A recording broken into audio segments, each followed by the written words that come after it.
This is Dodd Dixon. I'd like to welcome everybody to the Bath County Invitational. See, the race has started. It's combined boys and girls varsity.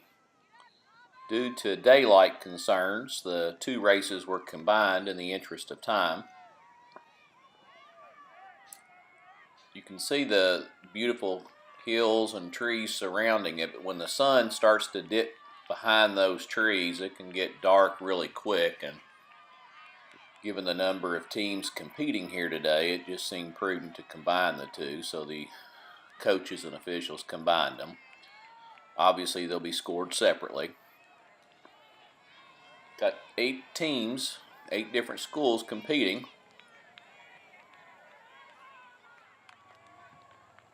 This is about 800 to 1,000 meters into the race. You can see that Jarrett Forrest of Montgomery County is the leader during the first mile. Looks like there's a Menifee County runner that's right on his heels. Then the chase pack is back probably about 30 meters. Got one runner separating, and then a pack of 3. Got 2 Elliott County runners in there. They'll loop around the soccer fields here in behind the starting area, loop around the finish area, and then they'll head on out to the cornfields that we were able to show a little bit during the preview of this meet. There's Carrie Stavitsky. She's actually in second place right now. I believe I saw a blue jersey up ahead of her. We'll see if we can pan the camera around and capture that runner. There we go. See the long hair right there in the blue jersey. Looks like that's Kaylee Perry from Morgan County, the race leader.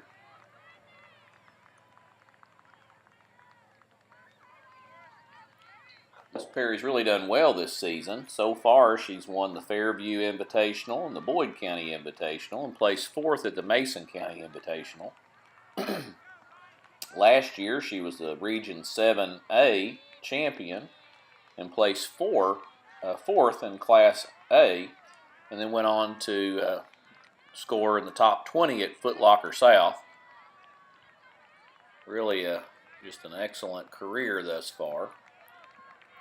Right in behind her, at her heels, is Carrie Stavitsky, 2-time winner of the Run for the Water Barrel, and she was 5th at the Mason County Invitational this year.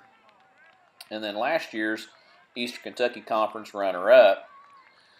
Really, the teams competing here just have been a powerhouse with the girls. Morgan County's here, Montgomery, GRC, Bath, Elliott, Menifee, Nicholas, Powell, and they have just really produced a lot of great runners. Powell County, many of you might remember Tenny Ostrom. She was runner-up in Class 2A probably about 8 years ago. Went on to run in the greater Boston area. Last year, Shelby Watkins from Nicholas County was runner-up in Class A. Now she's running for Moorhead. Many of you might have seen her in a meet earlier this season with Moorhead. And then Bath County's had Kim Hawkins, and then Coach Cunningham's daughter, who ran for both Bath County and for GRC. Just some great runners and great teams with great history represented here today. Taking you to the finish line, this is Jarrett Forrest, today's champion of the Bath County Invitational.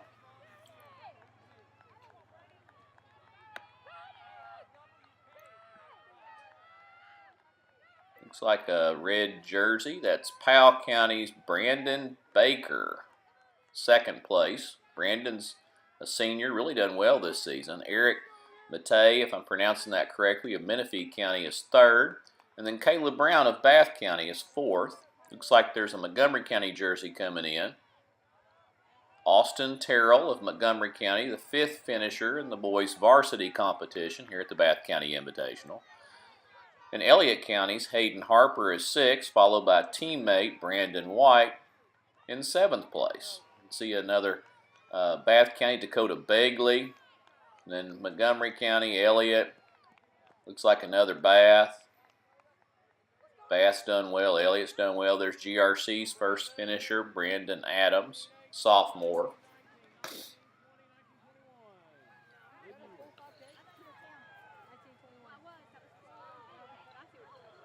But just a great breeding ground for some of the top talents. Hawkins went on to run for UK, had a distinguished career. Watkins, like I said, is over at Moorhead. Ostrom went out to Boston College and ran several years. And then just a whole bunch of girls competing. Looks like we got our first female finisher coming over the hill there.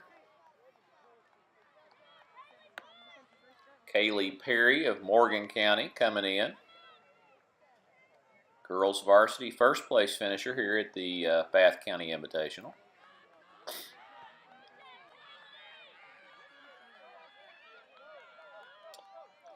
And we got two runners coming in there. Looks like that might be Stavitsky in the red uniform coming in. She'll be second place for the female finishers. But this site was the site of last year's Eastern Kentucky Conference, and I can't remember. Yeah, that's Stavitsky, second place from Bath County coming in. As I mentioned, two-time winner of the Run for the Water Barrel. Hopefully we'll be able to catch an interview with a couple of our top finishers here today.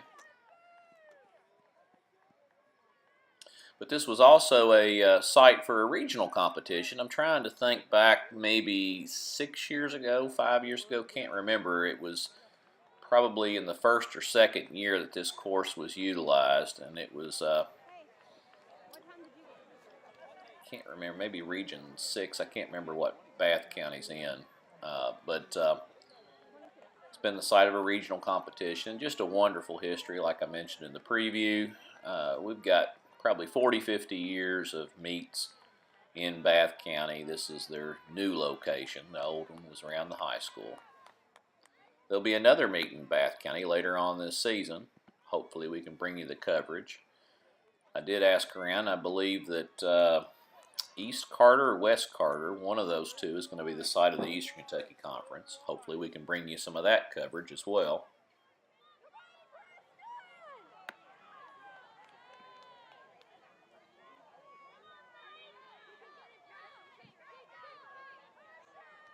This is Dodd Dixon with Striders High for KYTrackXC.com, and you're watching the Bath County Invitational, a midweek invitational, a little on the smaller side. And we've combined the boys and girls varsity to speed everything up. Prior to this, we had middle school and elementary races. It's been interesting, the evolution of this event.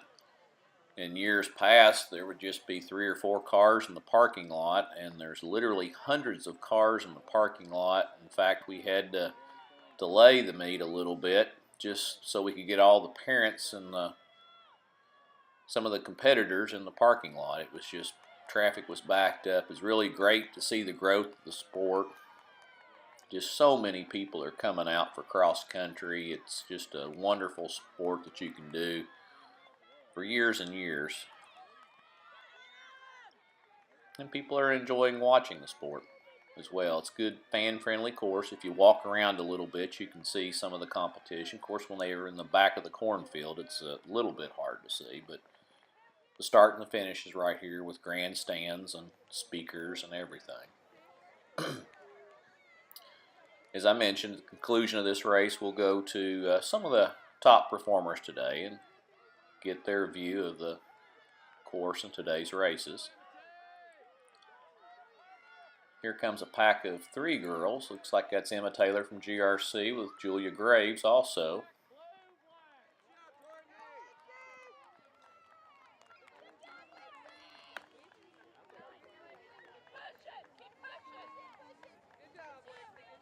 Maybe a Nicholas County runner coming in there. Now we'll take you to an interview with Carrie Stavitsky and Isabella Kofer. Dodd Dixon. I'm here with Striders High with Carrie Stavitsky and Isabella Kofer. Ladies, tell me a little bit about your race today. Well, I tried a new strategy today. Which was? Going out harder the first mile. And how did that work out for you? Not too good. Okay. Not the best. Well, you But came in second overall, correct? Yeah, and okay. my time was okay. Okay, what was your time? I think like 20:45. Okay. Or somewhere around there. Not too bad. Isabella, you got a medal around your neck. What place you get? 7th. 7th, that's great. Now, what races have you all run in so far this season? Boyd County and Mason County. Now, Mason County, you came in 5th, correct? Tell me a little bit about that race. Good weather that day. I went out and I just felt strong the whole race. It was a lot faster than my Boyd County meet, so it was good. Great. You're going to be off this weekend, correct? Yes. And next weekend you're going to be at the horse park? Yes. Well, good luck to you ladies. This is Dodd Dixon with Carrie Stavitsky and Isabella Koper. And now an interview with Kaylee Perry. This is Dodd Dixon with KYTrackXC.com, and joining me is Kaylee Perry, tonight's winner at the Bath County Invitational. Kaylee, tell me a little bit about your race tonight. I just tried to run as fast as I can. Yesterday we had a hard practice while preparing for state and so on and region, but we just tried to practice hard, and leading into this race I just tried to run my best. So you just essentially trained through this race tonight. Yeah. Now, you came in 4th at the Mason County Invitational, correct? Yeah. Tell me about your race on Saturday. I thought I did okay. I believe I could have did better, but overall I think I did all right, pretty good. What other races have you competed in this season? The Boyd County Showcase, the early Boyd County Showcase, and the Fairview Invitational. Okay.